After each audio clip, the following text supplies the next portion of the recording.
जयकारा शेरावाली का, बोल सच्चे दरबार की जय, सरफ वाली वाली माँ मैया की जय।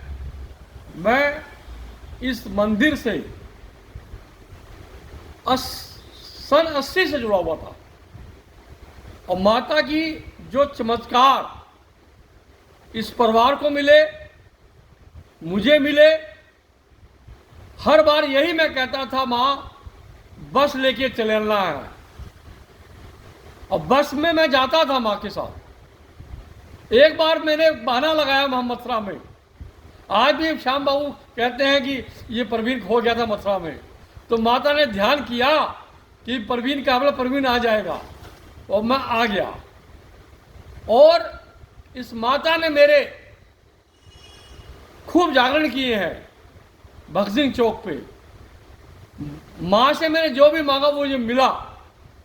माँ जब काफी तकलीफ में आई तो मुझे बुला लेती थी कि भजन सुना, एक भजन सुना, एक और सुना दे, चल चल एक और सुना दे, कि माँ चल अच्छा कुछ तू सुना दे।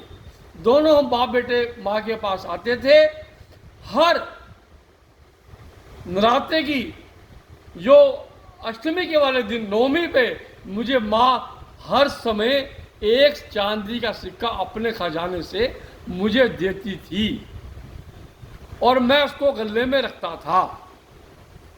आज मुझे याद है, माँ अपने कमरे में अपने निवास स्थान पे बैठी हुई थी, वो चांदी का सिक्का मुझे सिर पे 7 बार मार के मुझे माँ ने दिया।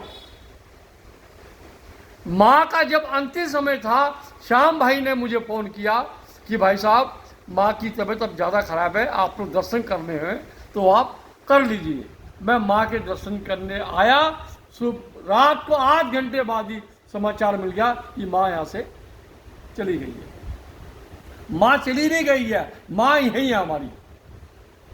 इसकी माँ की महिमा जितनी भी गाई जाए वो थोड़ी है। ये भवन जो, ये मंदिर, ये किसने बनाया किसी को नहीं पता। एक सेठ था, सेठ को घाटा लग गया और घाटा लगने के बाद उसकी घरवाली ने कहा, उस सेठ ने कहा कि घरवाली से कि मुझे चूरमा बना दे, मैं बाहर देश में कमाने जाऊंगा। वो चलता गया, चलने के बाद चलता गया, उसको भूख का एहसास हुआ। वो एक कुएं पे बैठ गया, वहीं बाल्टी भी रखी थी, वहां मग्गा भी था, और उसने सोचा कि ये अब मैं हाथ पैर धो के मैं ये चूरमा खा लेता हूं। इतने में ही एक कुतिया ब्याने वाली हाँफ रही थी। सेठ ने सोचा इसके बच्चे आराम से हो जाएंगे, इसको जो है ये चूरमा सारा खिला दे। और सेठ ने ना खा के उस कुत्ते को सारा खिला दिया और हाथ पैर और अपना टिफिन धोकर आगे राजा के दरबार में चला गया। राजा के दरबार में जाके कहता है, राजा मैंने 2 हवन किए हैं, 2 यज्ञ किए हैं, उसके पैसे मुझे दे दे। राजा बोला, भाई यज्ञ के पैसे तू बताएगा, यज्ञ तेने किए हैं, मैंने थोड़ा किए हैं। बोले जी अब पैसे तो आपको देने पड़ेंगे। बोले ठीक है, मैं एक विद्वान पंडित को बुलवाता हूँ और बुलवाने का वो बताएगा कि ये यज्ञ के पैसे कितने दिए। पंडित जी आए, राजा ने कहा कि सेठ ने 2 यज्ञ किए, इसको कितने पैसे दे दूं। पंडित बोला, भाई राजा जी यज्ञ तो सिर्फ 3 किए हैं। और सेठ बोला, राजा आपके दरबार में कोई झूठ नहीं बोलता है, माँ के दरबार में कोई झूठ नहीं बोलता है, मैंने यज्ञ 2 किए, मैं 2 यज्ञ के पैसे मांग रहा हूँ आपसे। बोला यज्ञ तो तेने 3 किए हैं। बोला आप मुझे फिर झूठ बोल रहे हो, फिर झूठ बुलवा रहे हो मुझे, मैंने यज्ञ 2 किए हैं। बोला छोड़ चुप कर बाजी तू, कि 2 यज्ञ के कोई पैसे नहीं है, तीसरे यज्ञ के बता दे कितने पैसे। बोला मैंने किया नहीं तीसरा यज्ञ। बोला किया है। सेठ बोला उसके कोई पैसे नहीं। सेठ बोला उसके कोई पैसे नहीं, मुझे तो याद नहीं आ रहा है कि मैंने कौन सा यज्ञ किया था। तो उस पंडित ने उसको ये कहा कि जब तू घर से चला था, चूरमा बना के चला था, और चूरमा बना के कुएं बैठा था, कुएं पे एक कुतिया आई थी, वो हाँ पड़ी थी, उस चूरमे के पैसे बता दे, उस यज्ञ के पैसे बता दे। बोला उसके कोई पैसे नहीं।